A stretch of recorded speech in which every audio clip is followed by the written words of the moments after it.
ایران کے بہت بڑے تاجر تھے، وہ کہتے میں جب بھی اپنی دکان سے نکلتا تھا، یہ میں نے سنا ہوا تھا، اگر دکان پر آیت الکرسی پڑھی جائے تو کوئی چیز چوری نہیں ہوتی، اور میرا یقین تھا۔ ایک دن میں آیت الکرسی پڑھنا بھول گیا، جب گھر پہنچا تو میں نے اپنے گھر کی چھت سے آیت الکرسی پڑھ کے اپنی دکان کی طرف پھونک دی۔ قرآن کے لیے فاصلے تو نہیں، آپ یہاں سے پڑھ کے کسی کے لیے پھونک دیں، اثر وہاں پر باقی رہ جاتا ہے۔ صبح جب اپنی دکان پر گیا تو میں نے دیکھا میری دکان کا تالا ٹوٹا ہوا ہے، ساری دکان کا سامان باہر پڑا ہوا ہے۔ میں پریشان، تالا بھی ٹوٹا، سامان بھی باہر۔ کہا پھر چور لے کر کیوں نہیں گیا؟ اندر گیا تو چور بیٹھا ہوا تھا۔ اب میں نے کہا چور صاحب اتنی زحمت کر کے سامان باہر لے کر گئے، اندر کیا کر رہے؟ کہا آپ سمجھتے میں نے کم کوشش کی ہوگی، پوری رات نکلنے کا راستہ ڈھونڈ رہا ہوں، مل ہی نہیں رہا۔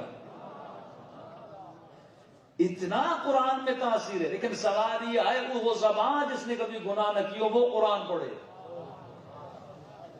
وہ آنکھیں جن کے دن کی ابتدا قرآن کے صفوں سے۔ اہل بیت فرماتے ہم تجھے دنیا سے بلند کر کے جنت کا مقام دینے آئے ہیں، لیکن اے انسان تو دنیا کے مقاموں میں اتنا گر جاتا ہے کہ اپنی روحانیت کو بھول جاتا ہے۔ اور میں ہمارے چاہنے والا وہ ہے، ہمارے شیعوں کی مثال ایسے ہے جیسے تو اور تمہارا سایہ، جیسے سورج اور سورج کی کرنیں۔ اور میں جب تو چلتا ہے تو تمہارا سایہ تیرے پیچھے چلتا ہے، جب تو جھکتا ہے تو تمہارا سایہ جھکتا ہے، جب تو سوتا ہے تو تمہارا سایہ سوتا ہے۔ اور میں ہمارا شیعہ ایسا ہے، جب ہم چلتے ہیں تو ہمارے سائے کی طرح ہمارے پیچھے چلتے ہیں، جب ہم سوتے ہیں تو جس طرح سایہ سوتا ہے ہمارا شیعہ بھی سوتا ہے۔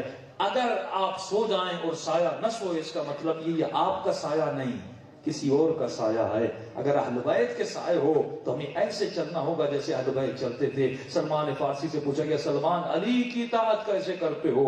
فرمایا جہاں جہاں علی کے قدم ہوتے ہیں وہاں وہاں سلمان کا سر ہوتا ہے۔ جب زندگیاں ایسی بن جائیں گی پھر ہماری زندگیوں میں وہ کمالات، وہ چیزیں پیدا